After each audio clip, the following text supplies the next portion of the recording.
Estimado director, estimadas colegas, estimados estudiantes y estudiantas, estoy muy feliz de estar aquí con ustedes hoy y agradezco mucho entonces a la doctora Leti y a la Universidad Autónoma Benito Juárez de Oaxaca de me haber invitado aquí.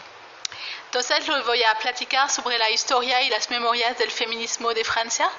Todo se estaba empezando hoy en las 60 con nosotras y mismo hubo la primera revista que se hizo sobre el feminismo, la liberación de las mujeres, se decía año cero. Y eso es porque no se hablaba de todo de las mujeres y aún más de las feministas. No se hablaba en los manuales escolares y eso no cambió mucho. Cuando se platicaba del derecho de votar, que nosotras teníamos desde 90 y 40, se dice que fue nuestra presidente, el general de Gaulle, que nos los ha dado. Y no se platicaba de nada de las feministas, lo que se va a llamar el movimiento de liberación de las mujeres. Empezó de una manera muy pequeña, con 10 mujeres. Había muchos policías que eran de todos lados, pero sí se hizo, ellos tuvieron que fueron a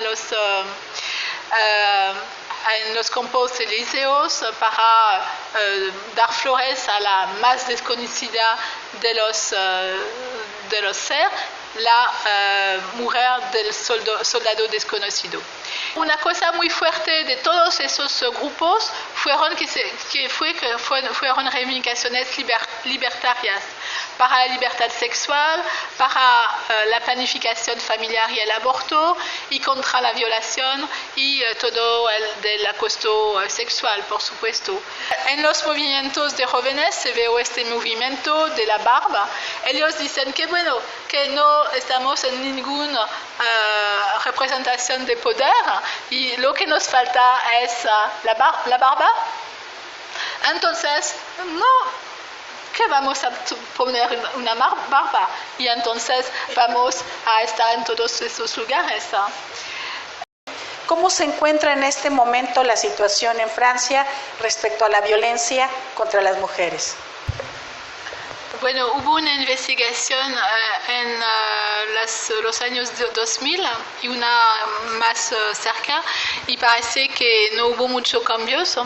Y de esta investigación se dijo que hay como el 10% de las mujeres que viven en su casa en situación de violencia, que sea violencia física, sexual o psicológicas repetidas. ¿Cómo podríamos nosotros retomar las raíces históricas del feminismo para que pueda ser un trabajo en conjunto? Y hay uno que dice que, bueno, yo soy feminista porque, bueno, mi amiga no puede salir en la noche sin estar acostada. Un otro que dice que yo soy feminista. Y entonces todas las maneras para hombres de estar feministas y de decir que sí quieren que las cosas, una que dice que su hermana quisiera seguir ingeniería y que su padre no quiso porque no es hecho de mujer y cosas así, que él por eso se fue feminista. Pues bueno, le entrego de parte de la Universidad Autónoma Benito Juárez de Oaxaca y el Instituto de Ciencias de la Educación esta constancia a la doctora Arlette Gauthier por impartir la conferencia Feminismo, Memoria y Mujeres en el marco del Seminario hacia una cultura de la igualdad en la UAP.